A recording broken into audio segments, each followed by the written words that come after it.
Developing now a shooting at a Colorado courthouse. An intruder opening fire on the building early this morning in Denver. The suspect entered the courthouse holding an unarmed security guard at gunpoint. That suspect taken into custody now, and police are investigating a motive. Our Mola Lenghi is in Denver for us. So, Mola, what do we know about how this all started and how police ultimately were able to arrest the suspect? Well, yeah, Kira, police say the incident began just after 1 a.m.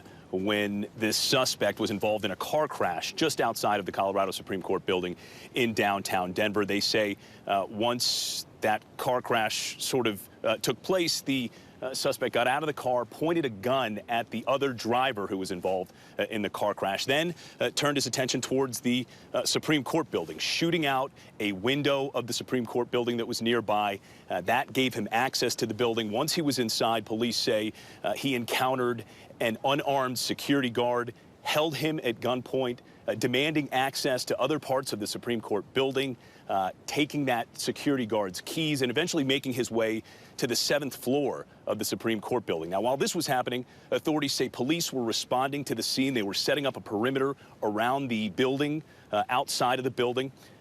Police say the suspect then began firing shots from inside the building at the officers who were outside. Authorities say none of their officers were hit, but this led to a several hours long standoff between the suspect who was inside and the officers who were outside. This lasted about 2 hours, and authorities say that finally ended when the suspect around 3 a.m.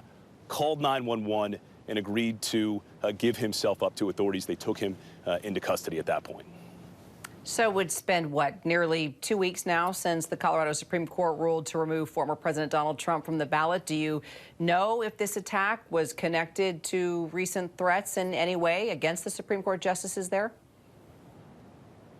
Well, as you said, Kira, it's been a couple of weeks. There have been multiple threats made against Colorado Supreme Court justices since that ruling came down several weeks ago. At this point in the investigation to this early morning's incident, authorities are saying preliminary investigations confirm a high probability that this incident is not associated to any of those recent threats against Colorado Supreme Court justices. So at this point, it does not look like it had anything to do with that recent ruling. It does not seem to be associated in any way with these recent threats.